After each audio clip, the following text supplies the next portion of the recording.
Atrial fibrillation, or AFib, is a heart condition that causes the heart to race and beat in an irregular rhythm.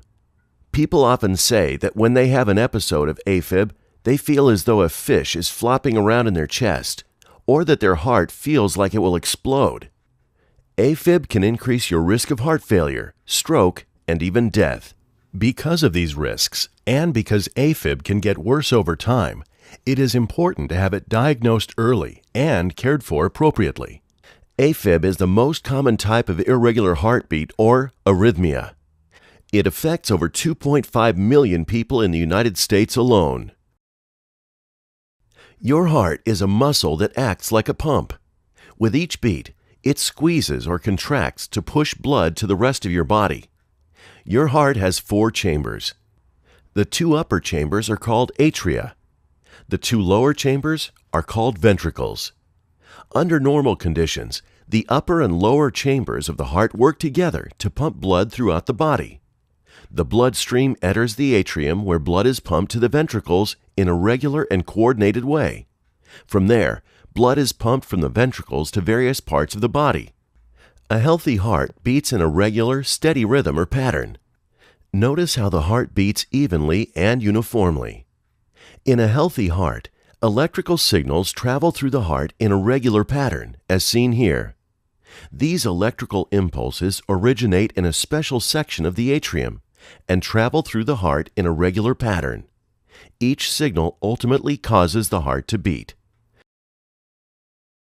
In AFib, the top 2 chambers of the heart, or atria, beat very fast and in an irregular pattern, that is, out of rhythm. Notice how the atria appear to quiver and are uncoordinated. Due to this irregular pattern, the atria do not coordinate with the ventricles, and the heart is out of rhythm. AFib occurs when electrical signals start in the wrong place and misfire. The faulty signals cause the atria to quiver and not contract completely. Notice how the signals spread in a rapid, disorganized way. Your doctor may perform a test called an electrocardiogram or an EKG to see your heart's electrical activity and rhythm. During an EKG, small electrodes are placed on specific parts of your arms, chest, and legs using small stickers. When the heart beats, the electrodes send signals to the EKG machine. The EKG measures the electrical impulses or waves shown here as lines. See the differences between a healthy heart and a heart in AFib? In a normal heart, beats are evenly spaced and show a regular pattern. In AFib, the waves appear more chaotic and random. While the causes of AFib are often unknown, there are a number of things that increase the chances you might get it. Some of these include age, family history, smoking, high blood pressure, or hypertension and obesity.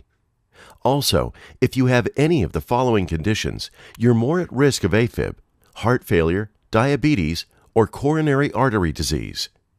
The more of these risk factors you have, the more likely it is you might experience AFib.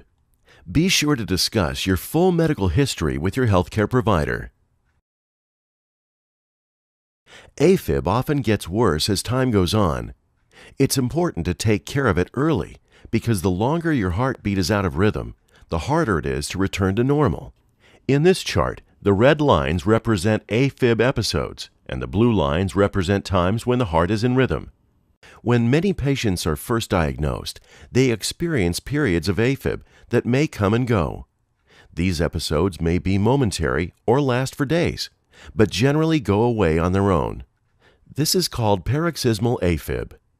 In some situations, AFib may not go away on its own.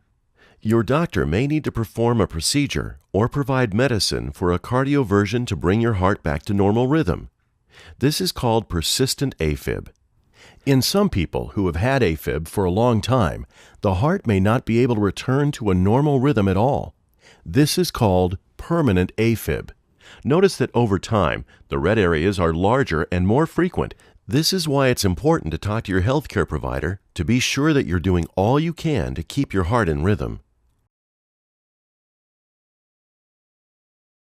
There are many signs and symptoms of AFib. Many describe an uneven, flopping, or racing heartbeat. AFib can make you feel lightheaded, dizzy, or even short of breath. Some people feel tired or weak. Others experience chest pain or discomfort, such as palpitations. These symptoms might be subtle or severe, and they may come and go, and you may not experience any symptoms at all. In fact, 60% of patients don't even know when they're having an AFib episode. If you have AFib, it's important to know that while you may not feel symptoms all of the time, your heart may still be out of rhythm, and you're still at risk for other complications like remodeling or stroke. If left untreated, AFib can change the size and even the shape of your heart through a process called remodeling.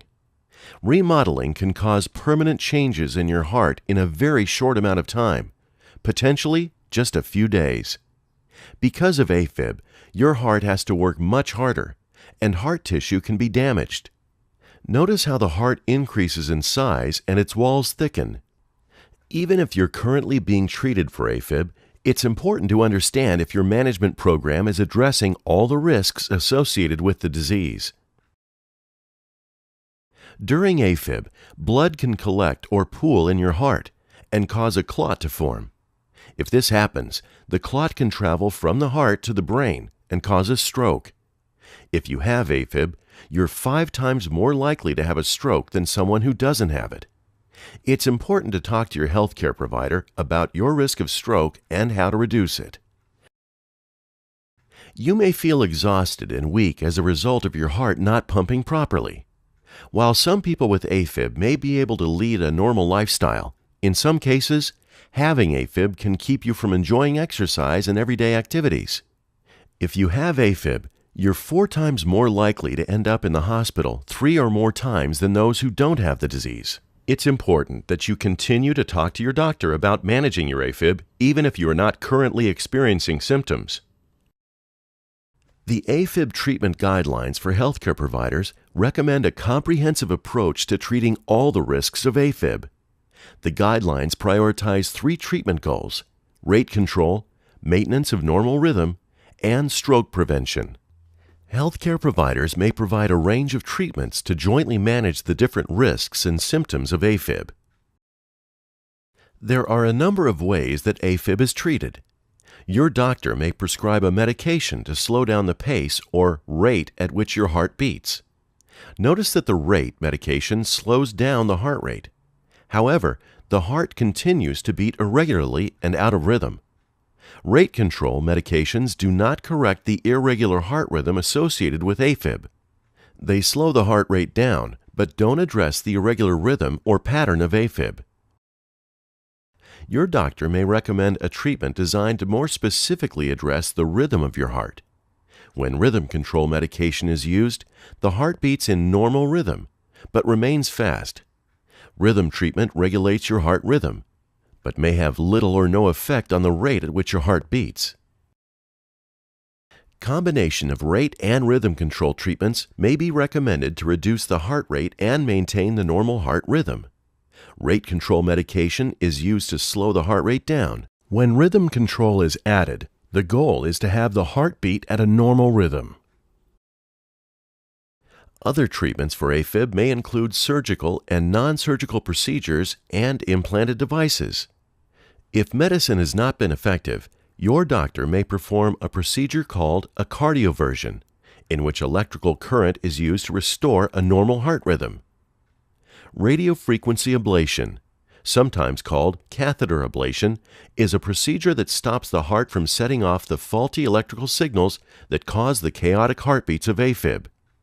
Surgical ablation is a surgical procedure to destroy the cells causing abnormal heart rhythm. It may be used when other treatments have not worked.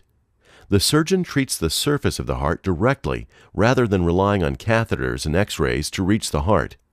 For some patients, a small battery-powered device called an atrial pacemaker may be implanted under the skin to generate electrical signals to regulate heartbeat.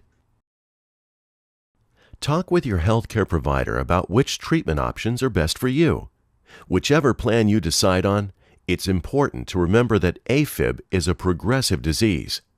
The longer you wait to restore your normal heartbeat, the more difficult it is for your heart to return to a normal rhythm.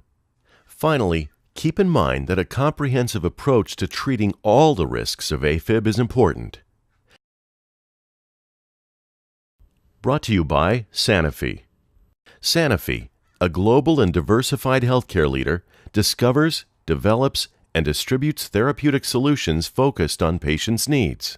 Sanofi has core strengths in the field of healthcare with 7 growth platforms: diabetes solutions, human vaccines, innovative drugs, consumer healthcare, emerging markets, and animal health.